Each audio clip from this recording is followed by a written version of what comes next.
Coloquio de Investigación de Comunicación que organiza el Departamento de Cine y Comunicación de la Universidad de Monterrey. Les damos la más cordial bienvenida a ponentes y, bueno, a los asistentes que tenemos por aquí y en general, ¿no?, a toda esta mesa de tesis y tesinas de licenciatura. Muchas gracias a todos los presentes por acompañarnos y en especial muchas gracias a ustedes, a las ponentes, por contribuir al enriquecimiento de este encuentro de investigación de comunicación. Yo soy Lorena González Garza y tengo el gusto de coordinar esta mesa.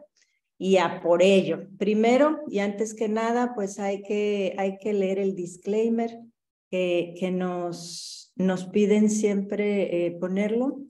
Que sepan, ¿no?, que al ingresar a esta sesión de UDEM, los participantes entienden y aceptan que sus datos personales y o imagen podrían ser divulgados por la Universidad de Monterrey para los fines aquí descritos. La sesión será grabada y almacenada para conformar un repositorio que servirá para futura consulta y referencia. También podrá ser difundida por la Universidad de Monterrey para fines informativos, administrativos y otros relacionados con la promoción por parte de la universidad. Toda la información compartida tiene carácter confidencial, por lo tanto, no podrá ser transmitida, grabada ni divulgada en ninguna forma a ningún tercero. Las opiniones expresadas en esta sesión son responsabilidad de cada participante. En esta sesión se presentarán 3 proyectos de tesis de licenciatura. La organización de este panel será de la siguiente manera, miren, para que vayan, más o menos sepan, tenemos 15 minutos cada una de las ponencias. Cuando lleguemos a los 13 minutos, o sea, que nos falten 2 minutos, yo les voy a abrir el micrófono y les voy a decir, quedan 2 minutos para que vayan concluyendo, ¿sí? Y como quiera, al final vamos a tener otros 15 minutos para preguntas y respuestas y otros 15 extras de esta ponencia que era la cuarta y que no va a estar. Entonces, si se genera aquí mucha discusión, al final pues vamos a tener un poquito más de tiempo. Y si no, pues un poquito más de descanso para luego irnos ya a la última conferencia magistral del coloquio. Muy bien, pues comenzamos con nuestra primera ponencia. Para comenzar, así iniciamos con la ponencia de análisis de contenido sobre la cobertura mediática en medios digitales, precedente a la Copa Mundial de Fútbol de la FIFA en Qatar 2022, un enfoque en derechos humanos, presentada por Ana Sofía Adamo Yervides, Rocío Barreda Cárdenas, Ana Lucía Maldonado Martínez y Ángel Alexis Navarijo de la Universidad de Monterrey, ¿verdad? Dejo de compartir y ustedes, para que ustedes puedan compartir. Adelante. Y ahorita ya que compartan, empiezan los 15 minutitos, yo les aviso.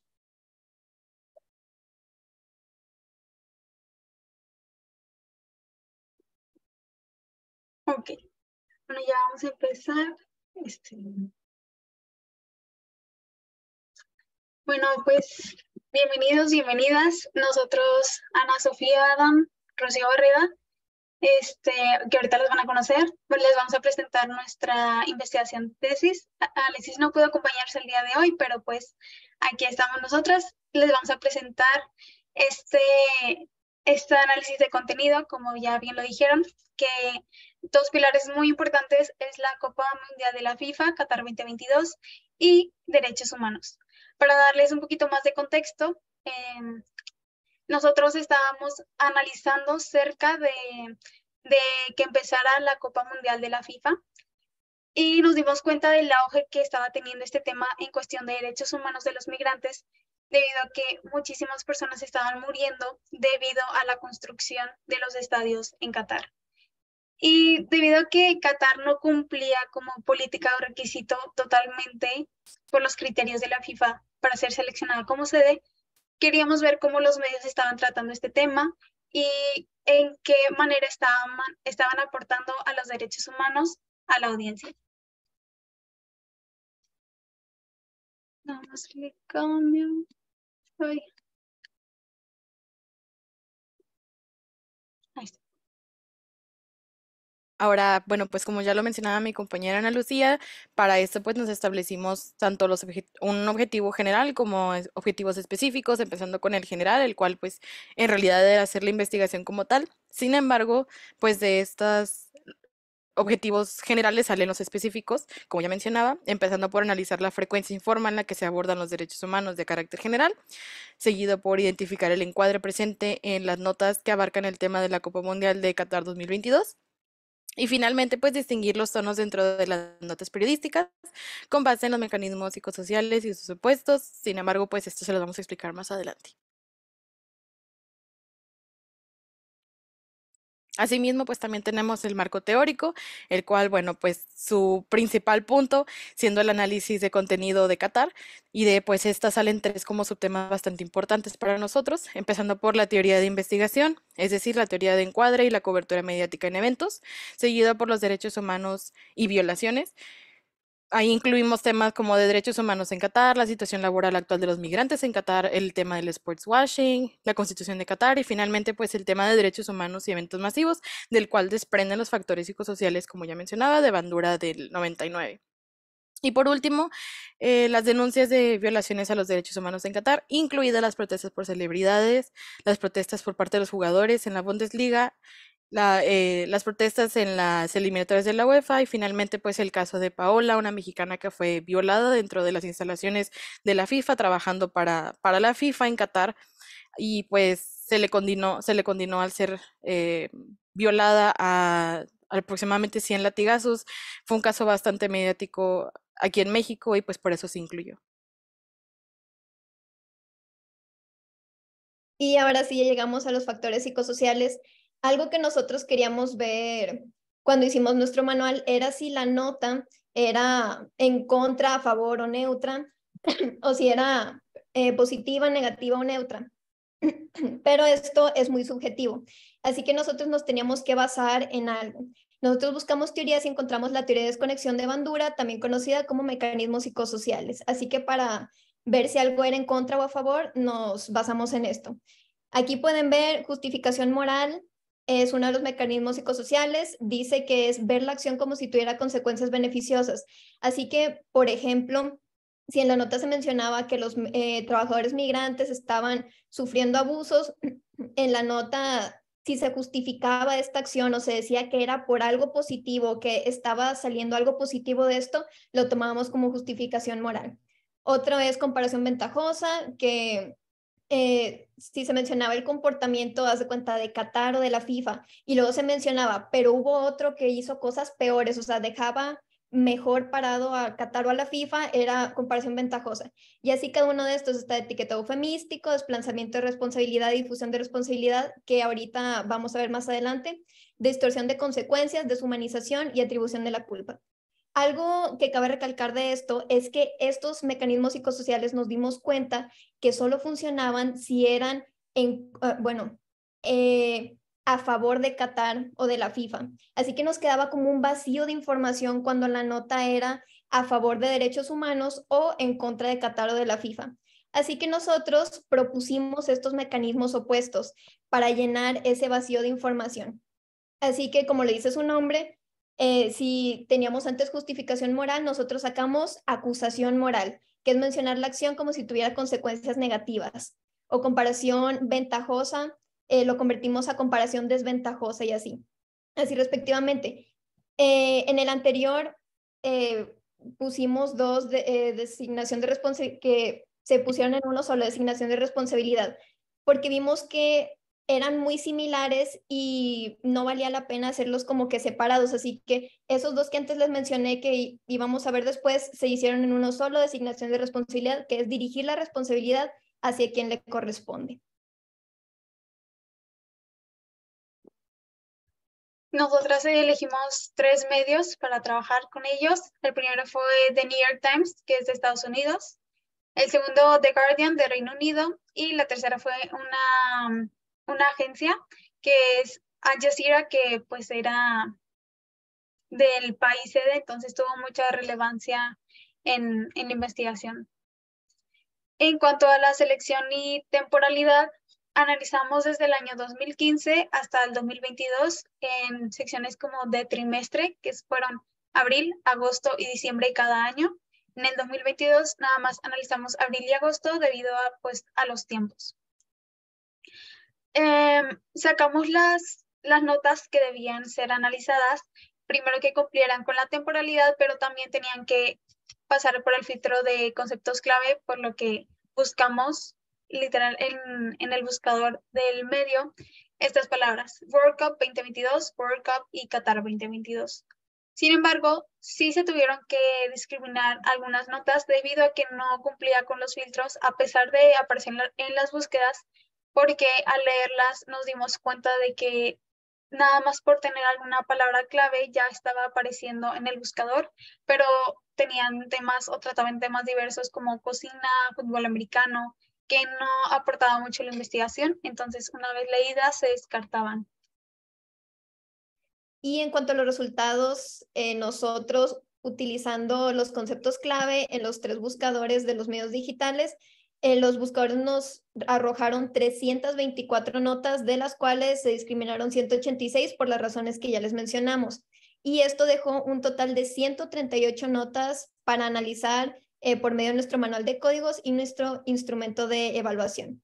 Algo importante de esto es que nosotros en nuestro instrumento pusimos como una pregunta filtro al principio, que era: ¿se mencionan derechos humanos, sí o no?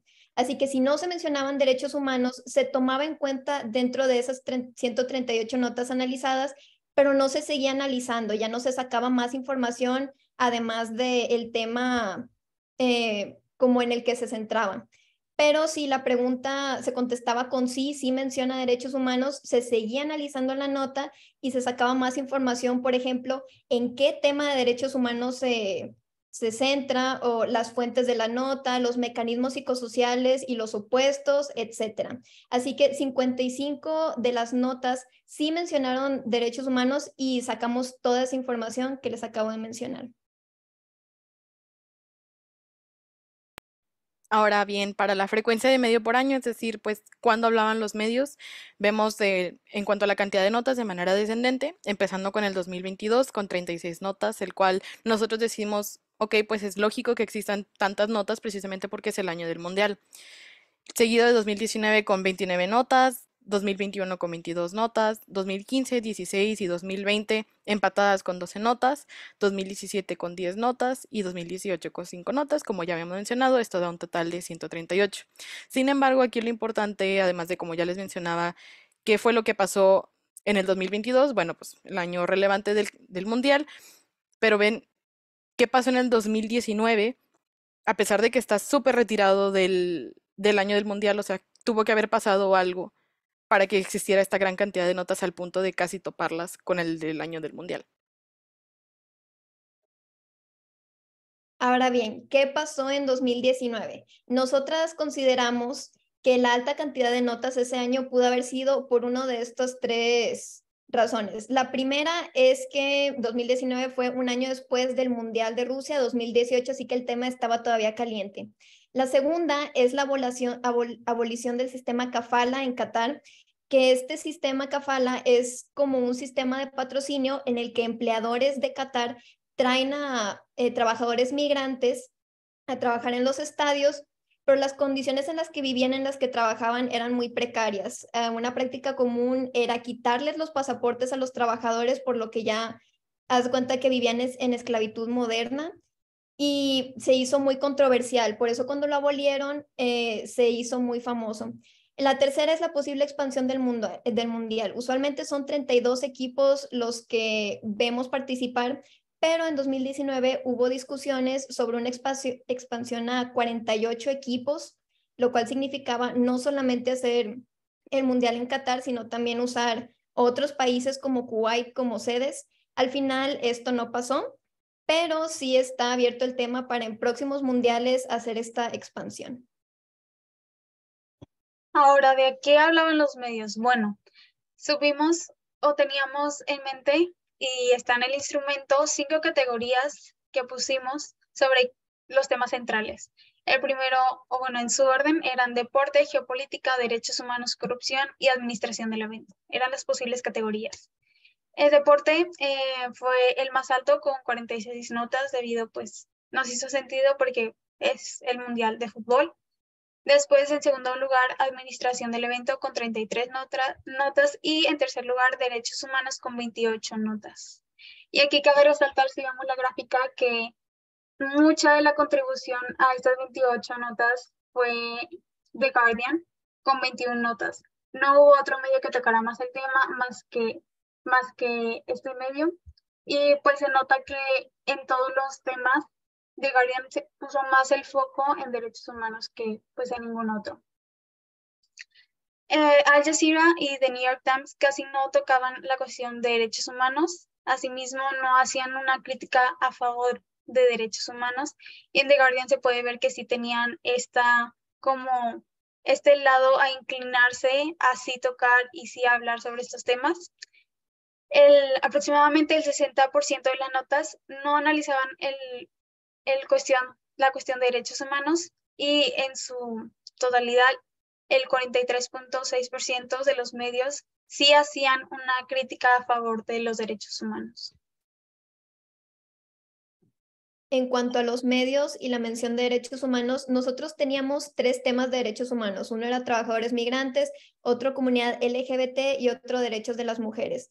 Así que el tema del que más se habló fue trabajadores migrantes, con un total de 46 notas, que nos hizo sentido porque el tema 2 relevante... minutos. Okay. En ese momento el tema relevante eran las muertes de los migrantes. El segundo fue comunidad LGBT con un total de 10 notas y por último solo 7 notas en cuestión de derechos humanos en mujeres.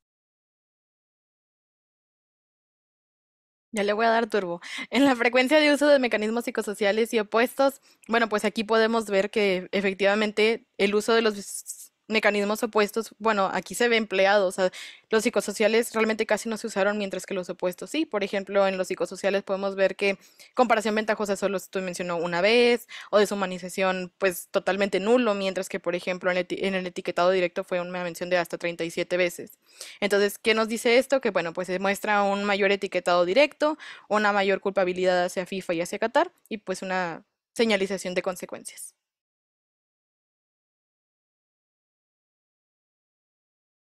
En conclusión de la primera pregunta, supimos que The Guardian fue el medio que más le puso atención a este tema, pues el 75% de las notas eran de The Guardian. También solamente el 20% de las notas se centraron en derechos humanos, que estos son 28 notas de 138 que analizamos, y lo convierte a derechos humanos en el tercer tema más mencionado. Y pues finalmente los sectores de las mujeres y la comunidad LGBT siguen siendo una minoría dentro de las notas periodísticas, y además pues Al Jazeera tiene una nula cobertura sobre la violación a los derechos humanos en las comunidades tanto LGBTQ más como en las mujeres. Y eso es todo. Muchísimas gracias por su atención.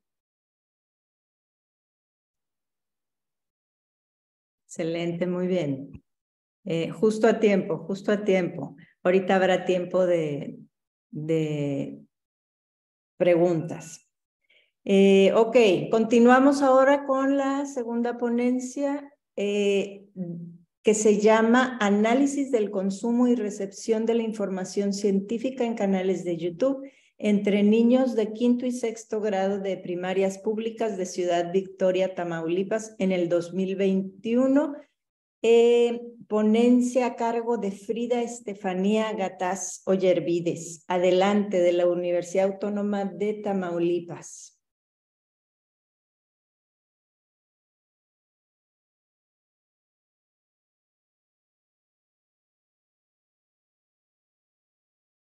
Tienes tu micrófono apagado. Ya está. Ya, Gracias. se escucha. Gracias. Pues sí, como bien lo dijeron, mi investigación se llama Análisis del consumo y recepción de la información científica en canales de YouTube entre niños de 5º y 6º grado de primarias públicas de Ciudad Victoria, Tamaulipas en el 2021. Mi investigación honestamente es bastante específica. Me estoy centrando en 3 conceptos básicos que son el consumo, la recepción y la retroalimentación de la información que estos niños adquieren por medio pues de YouTube específicamente. ¿Y por qué en YouTube? Pues porque son niños que están bastante entrados pues en esta red social, por así decirlo. Y honestamente esto empezó porque yo veía mucho a mi sobrino que estaba mucho en YouTube, y yo decía, es que yo quiero saber qué es lo que ve, y si niños aparte de él pues también interactúan con esta información de manera correcta o qué es lo que están viendo, ¿no? Y pues bueno, esta fue la presentación de mi tesis de la universidad. La empecé en el 2019, justo en pandemia, y pues la presenté en junio pasado y bajo la dirección de la maestra Alejandra Coronado Rojano, que también es docente de la Universidad Autónoma de Tamaulipas. Y pues como resumen de esta investigación, básicamente vamos a ver, bueno, los conceptos que ya dije. Mi metodología fue de tipo cuantitativa, de tal manera que utilicé datos para el análisis de esta información y con base en la encuesta, ¿ok? Es de carácter transversal, ya que analiza variables por medio de tiempos sobre una población específica, en este caso, pues niños de 10 a 12 años de escuelas públicas de Ciudad Victoria, ¿ok? Y la muestra fue de un total de 368 niños. Finalmente, bueno, pues se busca fomentar la iniciativa de enseñanza-aprendizaje, que ya veremos por qué al final de la presentación. Y bueno, pues yo lo hice más como literalmente una presentación de esta tesis. Nos dice que pues, el consumo y la recepción y experimentación de la información de videos educativos se ha, pues, visto más alrededor de la generación alfa, que son los niños que nacieron desde el 2010 y que van a terminar de nacer en el año 2025 en un ambiente 100% nativo digital, que quiere decir que pues básicamente toda su vida ha girado en torno a estas redes sociales. Y ciertas citas, por ejemplo, de Alba Soler-Burrul en el 2019, que es de la BBC, menciona que pues el entorno de los alfa, empezando por sus padres, están constantemente conectados a celulares y a internet. Esto porque, pues, ¿quién no ha visto a niños actualmente de que sus padres o madres los graban, de que todo el tiempo despertando y todo eso? Entonces, obviamente, tomando en cuenta nuestra vida, ellos también tienen como que ese plan para seguir reproduciendo lo que nosotros estamos reflejando, ¿no? Viéndolo desde este punto educativo y desde la pandemia de COVID-19 y clases al 100% en línea, el confinamiento es razón suficiente para dedicar más tiempo pues, para ver estas redes sociales, este contenido. Entonces, pues es bueno cuestionarse sobre qué es lo que están viendo, qué es lo que están aprendiendo, en qué plataformas, etcétera, etcétera. ¿Ok? Mi objetivo de investigación fue describir el consumo y recepción de la información científica en canales de YouTube entre niños de quinto y sexto grado de primarias, niños, obviamente lo estoy generalizando, entran niños y niñas, obviamente, de primarias públicas de Ciudad Victoria, así como sus objetivos específicos son identificar los tipos de contenidos que más ven, definir cómo experimentan con la información recibida por medio de estos videos y caracterizar la recepción de información científica disponible pues en estos niños, ¿ok? Mis preguntas de investigación, pues como los objetivos lo mencionaban, es cómo es el consumo y recepción de información científica, qué es lo que más se consume, cómo se recepciona con esta información y cómo experimentan también con la información recibida por medio de estos videos que les proporciona la plataforma virtual. Mi alcance fue de este tipo descriptivo, ya que su principal pues, función es profundizar dentro de esta investigación y se usa pues, básicamente pues, para describir cualidades y características de un fenómeno o grupo determinado de personas. Y los resultados de este estudio buscan proporcionar una idea del alcance a nivel en Ciudad Victoria, Tamaulipas, o sea, a nivel municipio, que tiene el uso de esta información tanto en casa como en la escuela. Y su justificación, pues va más que nada, se empezó obviamente por una idea, pero se llevó a cabo de esta manera, de que fue virtual básicamente, debido a el estado de emergencia en que se encontraba pues el mundo en general, pues en ese momento que era el COVID-19 y bueno, pues la necesidad que tenían ellos de iniciar con los estudios de manera remota. Y bueno, pues es de vital importancia denominar que las redes sociales son algo importante para los niños y que también pues hay que decirles que tienen que aprender a utilizarlas y de qué manera, de manera tanto obviamente para ocio, pero también de manera científica o educativa. Y bueno, que para eso puedan tener un buen aprovechamiento y expansión de su conocimiento cultural, pues de lo que adquieren dentro de este lugar.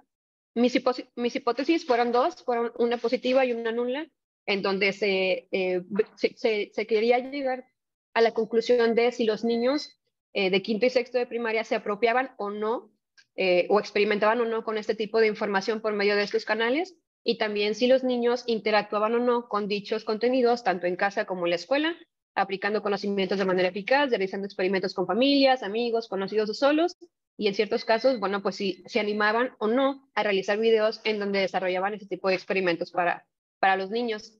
Y pues en mi marco teórico y conceptual, pues vimos, bueno, realicé tres tipos de conceptualizaciones, que uno de ellos fue la recepción. Y bueno, como se menciona, se puede definir como la capacidad del ser humano de recibir cualquier tipo de información, de tal manera que pues podamos pues determinar qué es lo que queremos ver, ¿no? Y se considera todas las formas de la recepción que el hombre utiliza para transmitir sus ideas, la palabra hablada, escrita o transmitida, como radio, prensa, internet, etcétera, los gestos, la música, las imágenes, los movimientos, y esto fue dicho pues por Flores en el 2014, y así como se menciona de una manera generalizada, los estudios sobre recepción determinan la audiencia a partir de significados en la exposición de los medios, etcétera. Y bueno, también Vergara, Chávez y Vergara también mencionaron que los niños son activos, mediatizan y reestructuran la influencia de estas, tanto en los referidos a interpretación como los efectos de tales mensajes sobre su comportamiento. También vi temas de apropiación, bueno, cómo se apropian de esta información los niños de las redes sociales, que utilizan de manera tanto cultural como en su realidad para adaptarse a esas cosas. Y bueno, pues un claro ejemplo que vemos como de esta apropiación, pues es el propio YouTube, ¿no? Que en realidad se hizo para otras cosas que no eran pues como para fines educativos, y al final de cuentas estamos todos aquí inmiscuidos en este gran mundo de los videos, ¿no? Y bueno, pues en la actualidad de los niños nativos digitales siempre mantienen un dispositivo móvil en sus manos con el afán de entender o crear nuevas ideas de ellos, pero a veces no adquieren la información directamente de estas, o sea, de manera propia, sino que lo adquieren de manera pues ajena, ¿no? Viendo siempre otro tipo de información.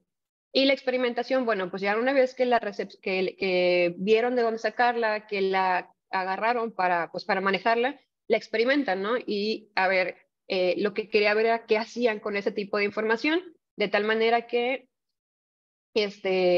pues fueran descubriendo qué era lo que les gustaba y de qué manera lo jugaban con ello, ¿no? Y se menciona también, Cabello Salguero en el 2011, que el alumnado de educación infantil va encontrando un medio eficaz para resolver por sí mismos los problemas, van a recoger datos, van a explicar lo que hacen, intercambiar información y generar conclusiones halladas por sí mismos. Y también vi la generación alfa y su relación con el Internet, que básicamente fue lo que dije al principio, que es que pues ellos tienen toda la información a la mano, toda su vida pues básicamente gira en torno al Internet. No hay niño que no esté con su celular en la mano ya hoy en día, y que desde chiquito pues a alguien ya los ponga en una tablet, etcétera, etcétera, ¿no? Para mantenerlos ocupados.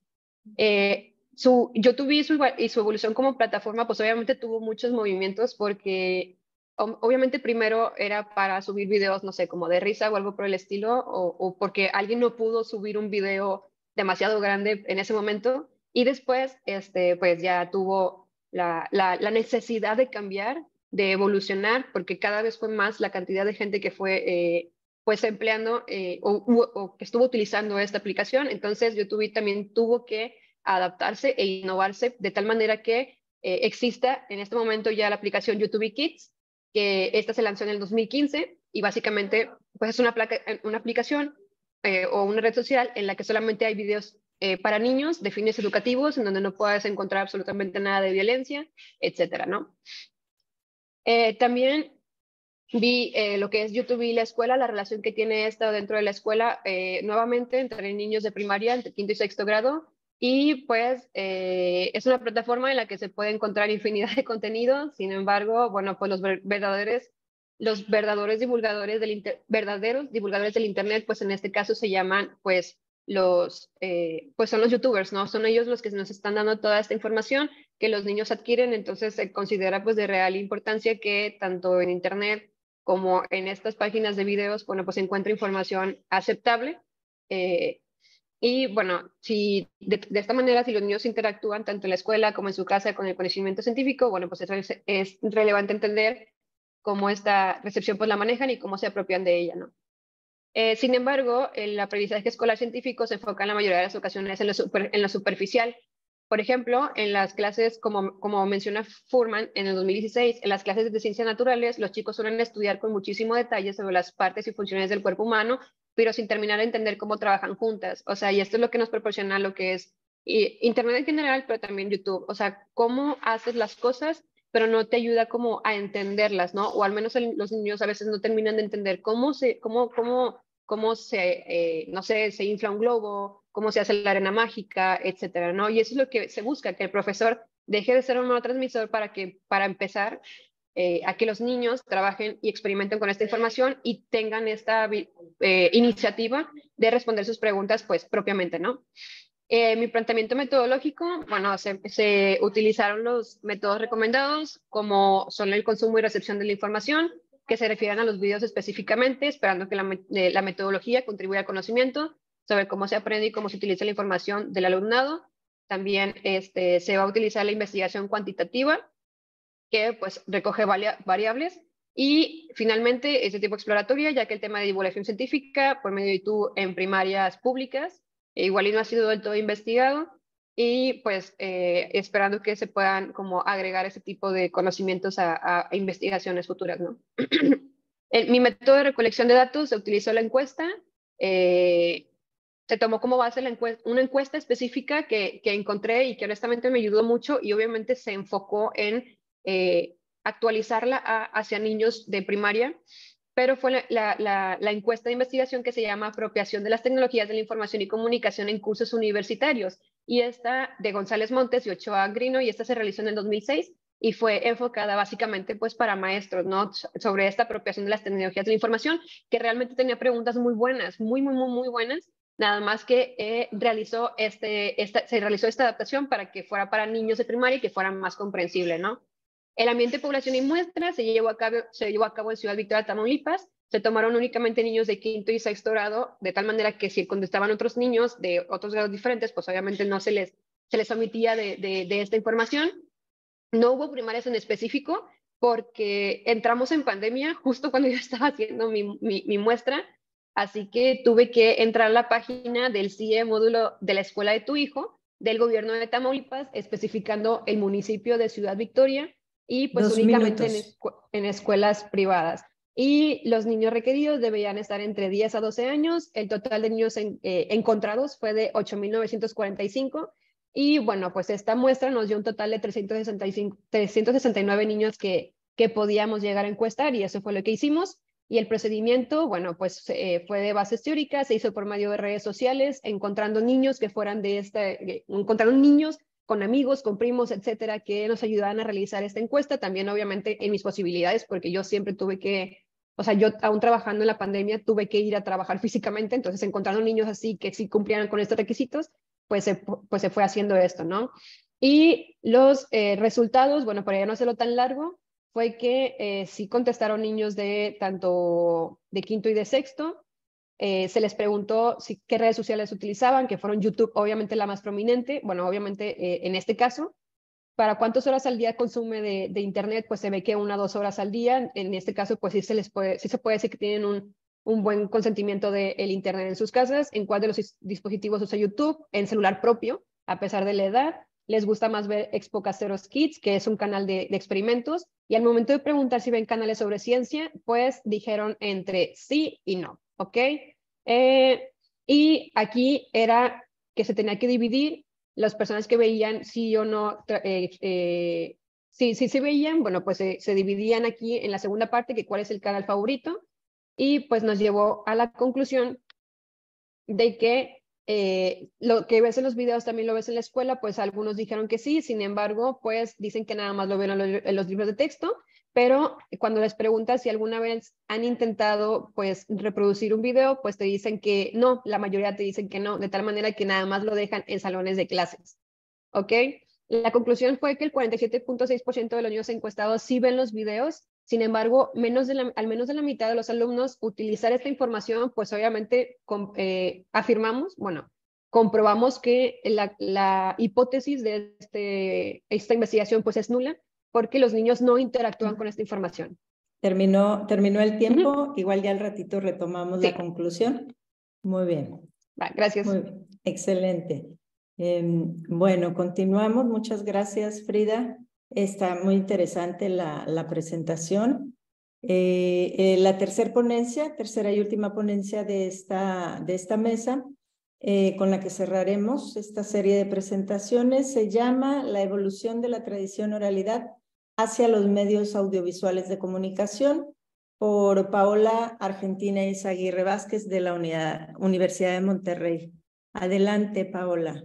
Hola, buenas tardes. Les voy a compartir mi pantalla para que puedan ver una presentación que nos va a guiar a lo largo de la investigación. Este proyecto, ¿sí se alcanza a ver? Se escucha y se ve bien. Ok, muy bien. Titulamos esta investigación como Elementos de continuidad y discontinuidad entre la oralidad, narrativa y visual. Y como subtítulo, pues es un análisis reflexivo a partir de la creación de un cortometraje animado en stop motion y cómo esto se relaciona con varios conceptos aplicados a esta tesis y a esta investigación. Por un lado está la oralidad, la comunicación oral o la tradición oral y la comunicación visual, aunados también a lo que es la tradición. Esta investigación estuvo muy acotada investigando acerca de la tradición oral, específicamente en la región noreste, ya que es por un lado una especie de elemento autobiográfico. Me gustaba como tenía este interés por conocer la tradición oral de la región en la que siempre he vivido, en la que nací y crecí, y de qué manera esta se ha ido modificando con el paso de las generaciones. A su vez, que cómo la comunicación, más bien, cómo la tradición oral mediada por medios de comunicación logra también evolucionar a la par con la historia. Entonces, en base a esta premisa fue cómo surge este proyecto, y el proyecto tiene el medio de salida en una especie de pues, convergencia entre el cine y el arte, que yo lo encuentro en el medio o esta técnica innovadora que es el stop motion. Se visualiza en varias películas actuales, incluso desde la década de los 2000, todavía tiene un auge aún mayor. Empezando pues para delinear un poco lo que fue la investigación, quería compartir algunas imágenes para que puedan visualizar un poco de qué trató. Es un cortometraje de aproximadamente 6 minutos que se basa o parte de una narración de un cuento escrito por mí de autoría propia y cómo esto fue desarrollándose. Pasó de un texto literario a un guión también literario y luego un guión más técnico que fuera como el pilar para ayudarme a construir este relato de manera visual. Y también se relaciona bastante con lo que yo estudié, que son las artes visuales. De qué manera me era posible trasladar o traducir la palabra escrita y la palabra hablada a imágenes que puedan verse y entenderse. Es como un medio de expresión bastante amplio. Todas las posibilidades del arte es lo que me interesaba explorar a partir de este ejercicio. También quería retomar algunos conceptos clave, como lo mencioné primero, que es la narrativa oral. Y comprendemos como narrativa oral aquella forma de leer, interpretar y transmitir ideas al mundo.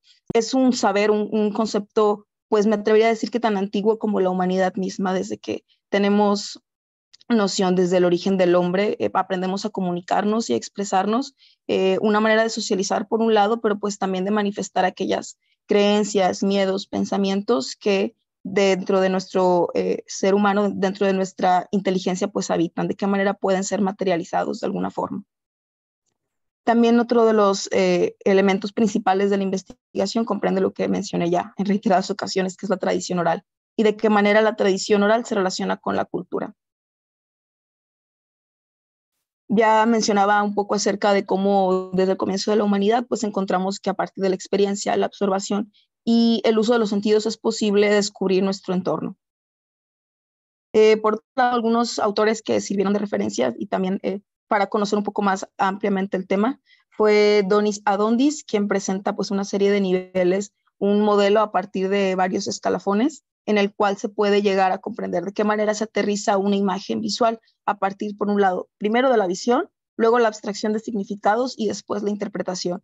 Y a ello añadiría incluso la reinterpretación, ya que, por ejemplo, para el proyecto en cuestión se retomaron bastantes textos antiguos, en particular de la tradición oral, que sí cuentan con una documentación escrita, pero es escasa. Entonces tuve que recurrir a otras fuentes de información, por ejemplo, tal cual la palabra hablada o estos relatos que poco a poco se han ido perdiendo, y ver de qué manera podían ser rescatados, reinterpretados también en un contexto actual.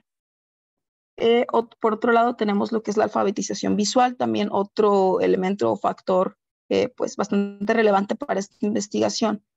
Por ello comprendemos que es el acto de procesar la información visual, aunque esta se puede llevar de manera individual o colectiva y se ve influenciada por factores tanto culturales como sociales. También me interesaba mucho poner como en contraste lo que es el lenguaje verbal y el lenguaje visual. Por un lado, porque pues los dos coinciden en este proyecto, y porque el lenguaje verbal quería que se viera plasmado en el cortometraje sin dejar de lado esta importancia o preocupación por crear imágenes que de verdad llegaran a la audiencia con tal emotividad, con varias funciones de lenguaje que les permitieran construir o más bien entablar un lazo entre audiencia y relato.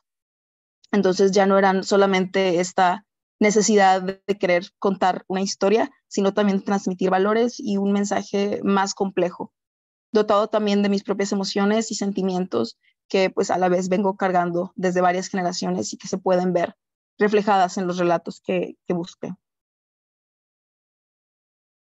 Aquí también adjunto algunas otras imágenes y stills, fotogramas del propio cortometraje. Está disponible en varias plataformas, pero por cuestión también creativa y que quería inscribirlo a diferentes convocatorias, pues se requiere como ponen esta condición de que sea primicia, por eso no le di una gran difusión en su momento, pero aquí les pongo algunas imágenes.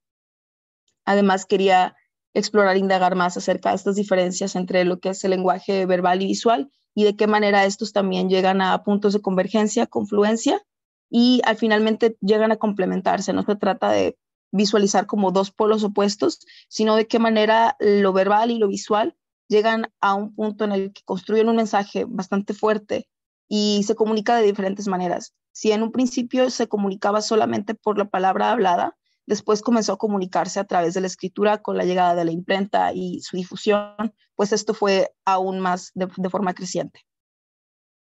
Por otro lado, pues también considero lo que son las ventajas y desventajas de esta forma de expresión, de ambas, de la expresión verbal y de la expresión visual. Y encontraba, por ejemplo, que la narrativa visual, esta manera de expresarnos a través de las imágenes, tiene incluso un alcance un poco mayor que la oralidad, ya que estamos ahora en una época en la que la visualidad nos empapa de imágenes. Es de una forma tan cotidiana e instantánea que incluso no nos damos cuenta por esta fugacidad, esta rapidez con la que las imágenes llegan a nosotros y por diversos medios. Ya no está solamente la televisión, sino que también tenemos estos medios digitales de los cuales cada vez nos vemos más familiarizados. Y por otro lado también quería dejar en claro, ¿no?, que este proceso implicó también un entrecruce de lenguajes, no nada más hacerme solamente de un solo lenguaje, sino también apropiarme de un lenguaje visual, o más bien lo que en la carrera de arte se nos reitera muchas veces es que lleguemos a comprender las imágenes, ¿no?, a desglosarlas de tal forma para que también nosotros podamos, a partir de este bagaje de imágenes, llegar a construir nuestro propio imaginario.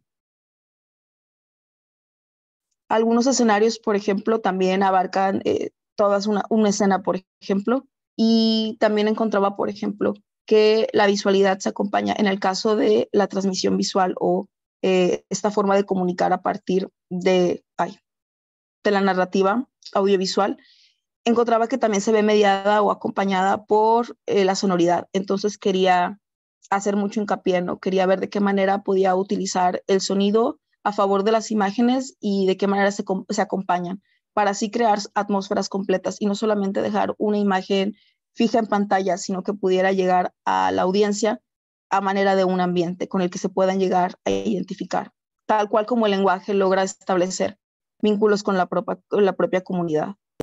No solamente preserva nuestra historia, sino que también pasa de generación en generación y forma parte de un legado tanto familiar como cultural y regional, que pues todo ello engloba lo que es esta investigación.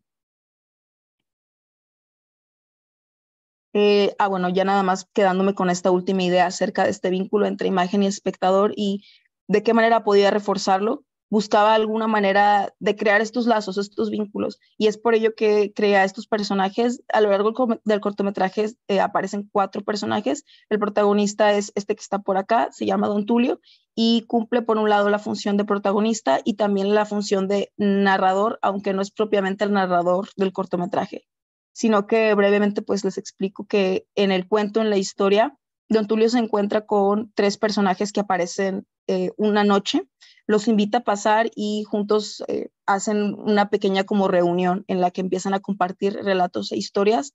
Y aunque los personajes no tienen diálogos como tal, mi intención era hacer que a partir de su gestualidad y ademanes lograran comunicarse. Entonces es ahí donde de alguna otra manera incluyo otra forma de comunicarse, que es a través de la expresión corporal y de la gestualidad. Por eso cada uno quería también que estuviera caracterizado de forma muy puntual, cada uno diferente, aunque son hechos básicamente de la misma materia prima, que es plastilina, y de un proceso escultórico muy detallado y muy puntual. Sí quería que lo hicieran de manera diferente para que también comunicaran una cierta familiaridad con el público. Aunque los conocen por primera vez al verlos en pantalla, tenía esta idea de lograr que la gente los viera y creyera que los conoce de toda la vida. Entonces, eso va a ser imágenes de mi propia familia, imágenes populares también que son parte de la cultura mexicana. También con ello puedo fundamentar esta paleta blanca, que también incluso el color quería que funcionara como un símbolo, además de los elementos que aparecen pues visiblemente, claramente. Y es también otra forma en la que buscaba preservar, o esta forma de conservar la memoria humana.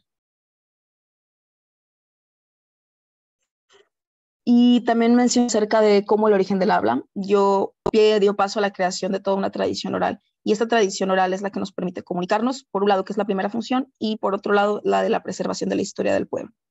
Y aunque la presencia humana, pues sí está presente en todo el cortometraje a partir de los personajes, hay otra presencia que es la propia, que a lo largo del cortometraje pues aparece esta voz en off que te va guiando por la historia.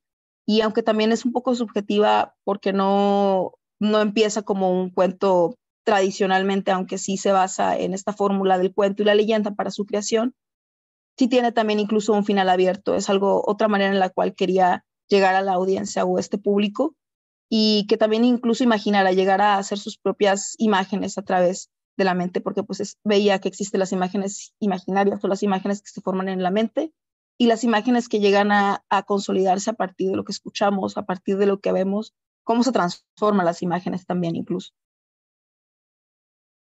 Y aunque no lo menciono mucho ahora, la leyenda también fue un pilar o un factor muy importante en la investigación, porque en base a 3 leyendas importantes y poco conocidas del noreste de México,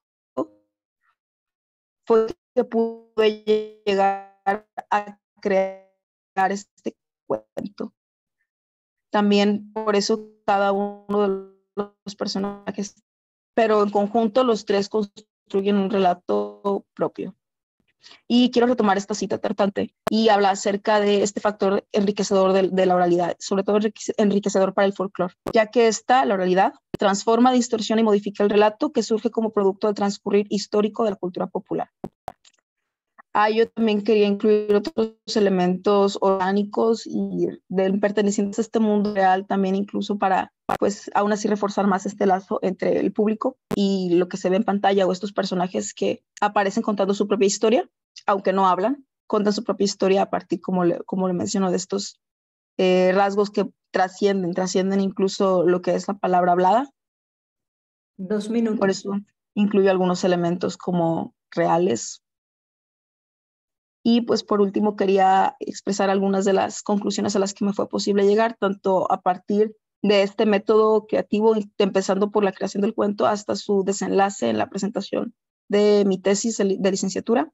Y fue que tanto el lenguaje oral como el escrito cumplen una función compartida. No se trata de que uno compita con el otro, aunque podría considerarse que sí, incluso debido a este avance tecnológico que va casi ascendiendo todos los días. Sino que se complementan, y sobre todo para regresar al pasado y hacernos entender o esclarecer problemáticas del presente que es posible identificar y a lo mejor no resolver, pero poco a poco ir reflexionando acerca de ello. Aparte, descubría que los medios digitales, sobre todo la fotografía y el video, que fueron elementos de primera mano para la creación, se convierten en impulsores, motores para la comunicación a través de imagen y sonido, que son pues una parte fundamental, sobre todo porque lo vemos ahora en los medios digitales, en los medios de comunicación. Y que estos tampoco desplazan a las formas tradicionales literarias, que es el cuento y la leyenda en este caso, que fueron la raíz y la base de esta construcción creativa y literaria también.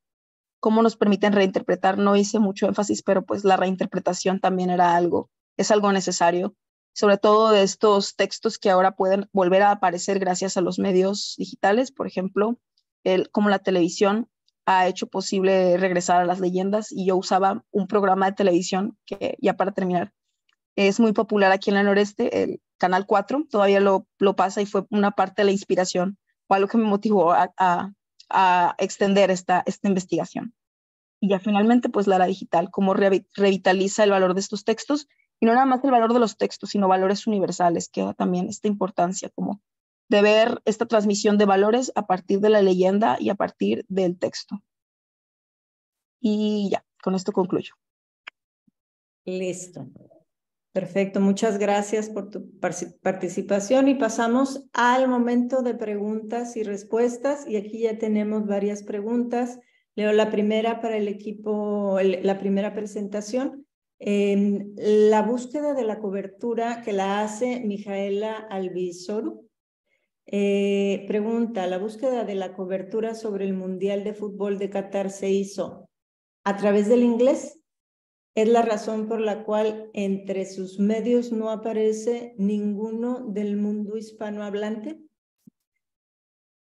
Sí, la respuesta es sí. La verdad es que los medios pues eran en inglés, entonces, bueno, a excepción del de Qatar, bueno, realmente nosotros no sabemos qatarí, entonces traducíamos las cosas al inglés.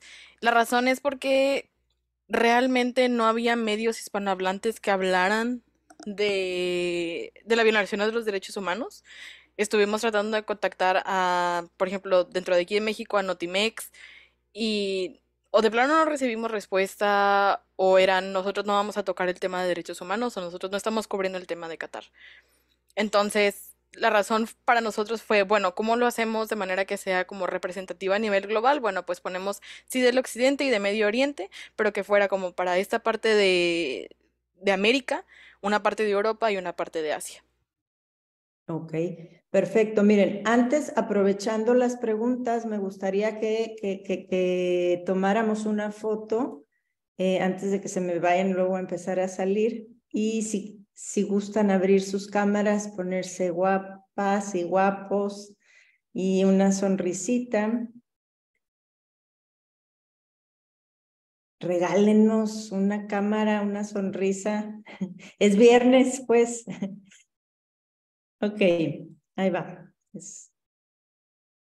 2, 1. Perfecto. Muy bien. Ok, muchas gracias. Ahora sí vamos con la segunda. Bueno, la segunda pregunta, excepto si a Mijaela sí le contestaron. O sea, si lo que respondieron está completo. Sí, entiendo la respuesta. Digamos que sí, está completo. Bueno, Gracias. Se aclaró mi duda. Gracias. perfecto. Entonces, ahora sí vamos con la siguiente pregunta, para la siguiente ponencia, la del consumo de información científica a través de YouTube. ¿El contenido científico consultado por los niños en YouTube Kids respondía a las necesidades académicas de los mismos o a sus intereses propios o lo que ellos querían encontrar, verdad? No, o sea, sí presenta fines académicos, obviamente. Pero pues obviamente los fines académicos que se encontraban pues era la necesidad de utilizar esta herramienta como aprendizaje por medio del confinamiento. ¿Responde la respuesta o queremos profundizar? Sí, gracias. Sí, pero no hicieron alguna, yo aquí voy a meter mi pregunta. ¿Hicieron alguna pregunta en donde los niños investigaban por su parte para ampliar a través de YouTube lo que les pedían en el colegio? ¿O? Sí, de hecho sí, nada más que como tú perdí, bueno, me fui por otras cosas en lugar de los resultados, no alcancé a decirlo, pero sí había preguntas donde se mencionaba si esa información que habían visto en la escuela la investigaban en sus casas, si jugaban con ella o si interactuaban con ella, que básicamente era si hacías videos científicos y de qué los hacías, y si sí, con quién los hacías, y si no, pues, pues qué hacías con esa información. Claro. Ok. Ok, muy bien. ¿Alguna otra pregunta que tengan? A ver, Edrey. Hola Lorena, muchas gracias. Yo también tengo una duda para el equipo 1 que hizo este estudio acerca de la Copa Mundial de Qatar. Y también un poco con lo que habían preguntado anteriormente, también me quedó la duda de por qué decidieron seleccionar a estos 3 periódicos, a esos 3 medios en específico. Y también que nos platicaran un poco, de acuerdo con el estudio que realizaron, el por qué encontraron que fue The Guardian el que más habló acerca de derechos humanos. O sea, ¿por qué creen que esto haya sido así? ¿Por qué creen que haya sido el medio que más habló sobre este tema? Y también felicitar a las demás ponentes por su trabajo, muy, muy interesante. Muchas gracias. Bueno, elegimos esos medios más que nada pues por la relevancia que tienen en el mundo de los medios. Total de impresiones digital y también pues en el historial de literales impresiones, nos guiamos mucho en esos números para ver qué tanta relevancia tenía el medio y también por su orientación, o sea, si eran más de izquierda, más de derecha. Y por eso creo que The Guardian tiene tanta relevancia en este tema, porque es de izquierda y es mucho de denuncia. No sé si respondí tu pregunta, si alguien quiere agregar otra cosa. ¿Toby? Sí. Bueno, creo que preguntaste que cómo sabíamos, cómo mencionaban derechos humanos. Literal, si mencionaban la palabra derechos humanos o mencionaban algo que tuviera que ver con derechos humanos, nosotros lo tomábamos. Hicimos una lista como de palabras clave también para saber exactamente, pero sí, o sea, podía ser una nota gigante y solamente mencionaba así derechos humanos y nosotros ya lo tomábamos como que sí lo mencionaba. No se tenía que centrar en derechos humanos para tomarlo para el estudio. Pero sí.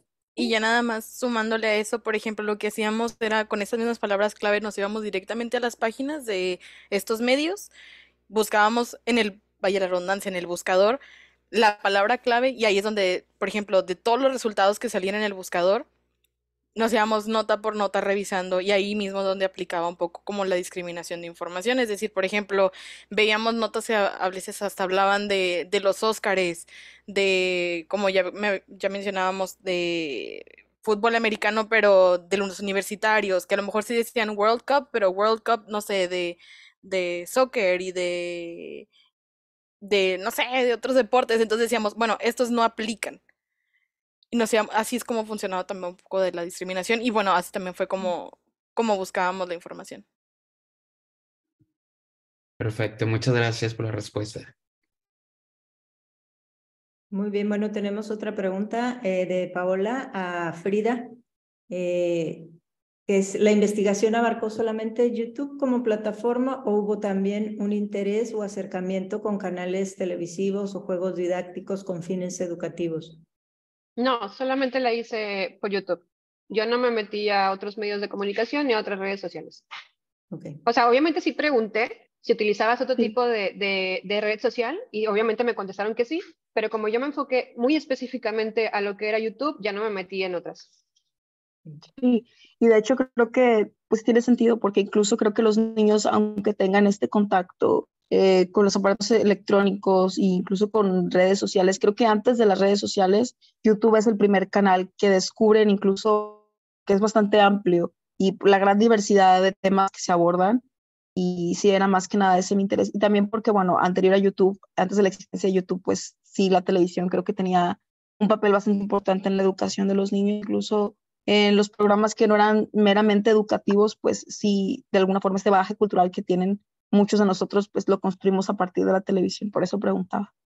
Sí, pero, bueno, no, pero también va acorde a, pues, y lo mencioné al principio, la generación alfa, que son los niños 100% digitales. Entonces, por eso sí, me enfoqué mucho en utilizar eso. Ok, gracias.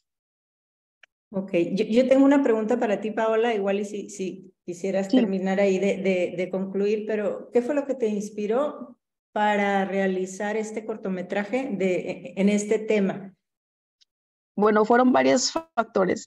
El primero creo que en mi cuerpo de obra que siempre he intentado como pues mantener es, por un lado, el folclore mexicano, por otro, las tradiciones y leyendas y las formas de narrar o los relatos que nosotros construimos.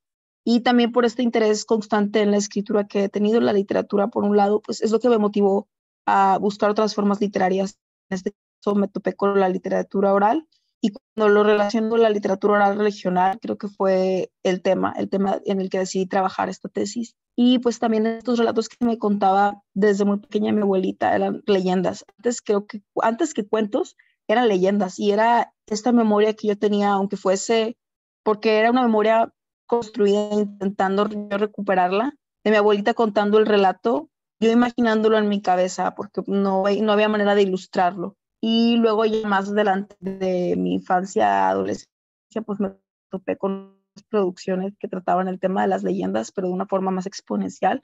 Hay una en particular que es una película, se llama La leyenda de la Nahuala, creo que todos la conocen, y salió cuando yo todavía era niña, entonces fue también recordar este tipo de leyendas, pero como esta casa productora hace las películas de las leyendas enfocadas en el centro y sur del país, me preguntaba por qué no había algo similar o algo, una forma de animación, una forma de extender el relato, pero de las leyendas del noreste, que es como un tema muy específico también. Creo que ahí Frida levantaba la mano, creo. Sí. Frida, Es que yo tengo una duda súper básica. Yo tengo mucho interés en saber cuánto te tardaste en hacer el stop motion. Bueno, varía mucho el tiempo que se puede tardar una persona. Yo me tardé, pues lo que abarcó la tesis, fueron como 4 meses, 3 meses y medio más o menos, de solamente la toma de los fotogramas y dura 6 minutos el cortometraje. También depende mucho del ritmo de trabajo, de la extensión. De hecho, el cuento original, que es el texto literario, es más extenso que el corto final y esto fue porque tuvimos que hacer como una especie de, pues acotarlo más para que nos diera el tiempo justo para presentarse, pues justo a tiempo. Pero sí, aproximadamente 3 meses y medio, 4 fue solo el proceso de la toma de los fotogramas. Luego está la edición, la corrección del color, la grabación de la voz y otras cosas que surgen ahí. Y también no lo mencioné, pero dentro de los props o elementos que se ven en el cortometraje también los construí. Entonces es como una especie de manufactura artesanal que va en concordancia con el propio folclore mexicano, ¿verdad? Para mantener esta congruencia. Muy bien, gracias. De nada. Excelente. Esto quiere decir que la forma de hablar dirige o se plasma en la cultura y la identidad del pueblo o la manera en la que vive el pueblo dirige la forma de hablar. Yo creo que es recíproco, pero sí veía, por ejemplo, que la lengua es un vínculo o es un lazo entre la sociedad, o más bien las personas, la comunidad ve en la lengua una forma de identificación, más allá que además de comunicación, de identificación y de expresión de ideas, en tanto también nos permite establecer otro tipo de relaciones, aunque sea, por ejemplo, lo que ha logrado el lenguaje visual es convertirse incluso en un lenguaje universal, rompiendo barreras de idioma, rompiendo barreras de regionalismos incluso, porque es a través de la visualidad con lo que encontramos símbolos y códigos con el que podemos también comunicarnos. También es lo que veía, 2 formas de lenguaje diferentes. Exacto. Y que a la vez nutren o enriquecen al pueblo. Exacto, excelente. Quiero felicitar a las 3 ponencias y pedirles si quieren participar todavía más, si quieren exponer algo que quedó ahí en el tintero, y si alguno de los asistentes tiene alguna otra pregunta, adelante, tenemos todavía unos minutitos. Buenas tardes, tengo una pregunta para todas. Si hubieran, no, al revés, o sea, en base a la experiencia que tienen de su proyecto, que presentaron, si viajaran en el tiempo y pudieran hacer algo diferente, ¿qué sería? ¿Qué harían diferente de su proyecto? Yo quiero empezar. Yo, o sea, es que fue una de mis trabas en la tesis. Yo quiero hacerlo presencial porque yo considero que ciertas respuestas pudieran haber sido alteradas o modificadas tanto por los padres de familia como por personas de acompañamiento hacia los niños. Entonces, no quiere decir que las respuestas sean incorrectas, simplemente que quiero como hacer este tipo de comparación entre lo virtual y lo físico, porque creo y estoy casi convencida de que la respuesta y la diferencia podría ser pues más grande de lo que realmente es. Muy bien, tienes un excelente tema para otra investigación. Mil gracias. ¿Quién Sí, sigue? sí, gracias. No sé si hay alguien más, pero nada más comentarlo. No sé si hacer algo diferente, pero sí quisiera o sí me hubiera gustado completar toda la historia tal cual, como de principio a fin, sin tener que a lo mejor que sintetizarla. Sí, hubo cuestiones de tiempo que me llevaron a tomar esa decisión, sobre todo para enfocarme más en la construcción de los planos y construcción de las imágenes, sin tener que sacrificar cuestiones solamente por llegar a abarcar todo el texto, porque sí tiene más de 6 páginas y sí era muy complejo como hacer esta traducción o esta traslación, ¿no? de texto escrito a lo que es el guión literario y el guión técnico. Sí me hubiera gustado que fuera de principio a fin, incluso finales alternativos, porque de pronto al momento de crear historias me empiezo a viajar y a sacar más de un final, incluso más de un relato. Todavía tengo varios cuentos que van dentro de este mismo universo de leyendas regionales o leyendas del noreste. Y pues sí me hubiera gustado nada más como ese principio y final, o probar otro tipo de ángulos, otro tipo de planos, solamente para ver hasta qué punto puedo llegar a extender ese potencial, supongo. Y eso es lo que quería comentar. Gracias, qué bonito. Sí, gracias. excelente. Creo que nosotras coincidimos en que si hubiéramos tenido también más tiempo o lo hubiéramos planeado, pues, o sea, nos hubiéramos decidido por la idea más pronto, igual nos hubiera gustado incluir la opinión de las audiencias, investigar un poquito más y navegar por ahí. Perfecto. Perfecto, muchísimas gracias, qué amables. Felicidades a todos. Fue muy bonita las presentaciones. Sí. Gracias. Sí, felicidades a todas y bueno, ahora sí que a nombre del coloquio del Departamento de Cine y Comunicación de la Escuela de Educación y Humanidades de la Universidad de Monterrey, agradecemos a todas las ponencias de ahorita por su participación y a todos los asistentes, y les invitamos a la última conferencia magistral ahorita a las 5:30, por favor, nos vemos por ahí. Muchísimas gracias, felicitaciones. Gracias. Hasta luego. A ustedes, hasta luego. Un gusto.